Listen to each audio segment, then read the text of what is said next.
ప్రియమైన సహోదరి సహోదరులకు యేసుక్రీస్తు నామములో శుభములు. దేవుని యొక్క నూతనమైన కృప మీకు కలుగునుగాక. ఈరోజు దేవుడు మనకిచ్చిన మాట సంఖ్యాకాండము 16వ అధ్యాయము 8-9 వచనాలు. మరియు మోషే కోరాహుతో ఇట్లనెను, లేవి కుమారులారా వినుడి, తన మందిర సేవ చేయుటకు యెహోవా మిమ్మును తన యొద్దకు చేర్చుకుంటూ మీరు సమాజం ఎదుట నిలిచి వారు చేయవలసిన సేవ చేయనట్లు ఇశ్రాయేలీల దేవుడు ఇశ్రాయేలీల సమాజంలో నుండి మిమ్మును వేరుపెరచుటయు మీకు అల్పముగా కనబడునా. ఈ మాటలు మనము సంఖ్యాకాండంలో చూస్తున్నాము. ఎప్పుడైతే కోరాహు కుమారులు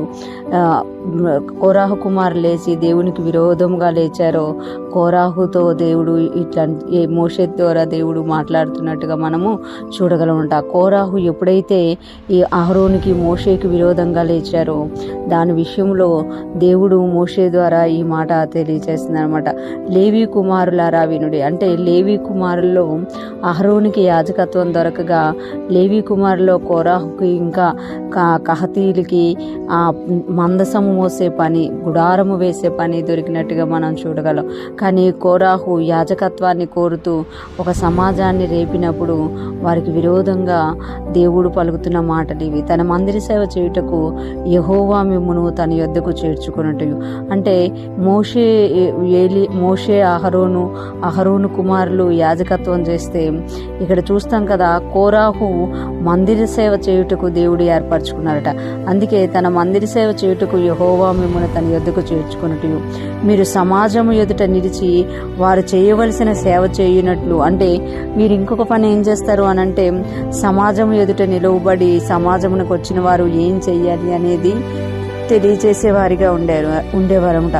సమాజం సేవ చేయనట్లు ఇశ్రాయేలీల దేవుడు ఇశ్రాయేలీల సమాజంలో నుండి మిమ్మును వేరుపరచుటయు మీకు అల్పముగా కనబడిన అంటే ప్రధానమైన ఏదైతే యాజకత్వ సేవ ఉందో, మందిర సేవ ఉందో అది అహరోను కుమారులు చేస్తే ఆ గుడారము వేయడము, ఆ మందిరం పరిసర ప్రాంతాలన్నిటినీ శుభ్రం చేయడము మిగతా లేవి కుమారులకి ఇవ్వబడింది అనమాట.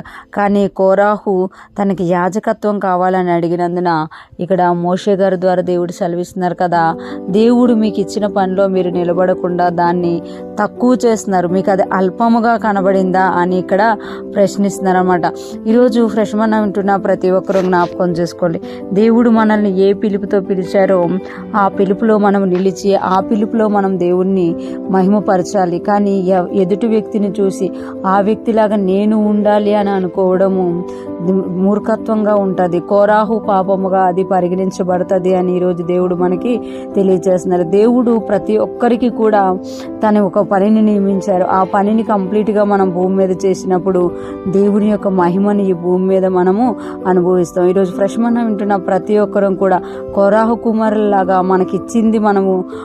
మనకిచ్చిన దానిలో మనం నిలబడకుండా పక్కోలు చేసేదాన్ని కావాలనుకునే మూర్ఖత్వం నుండి విడుదల పొందుకొని దేవుడు మన పట్ల ఏ ఆలోచన కలిగి ఉన్నారో అదే మనము గ్రహించి దానిలో మనం పర్ఫెక్ట్గా చేసినప్పుడు దేవుని యొక్క ఆశీర్వాదాన్ని మనము అనుభవిస్తాం. అటువంటి గొప్ప కృపా జ్ఞానం మనందరికీ కలుగునుగాక.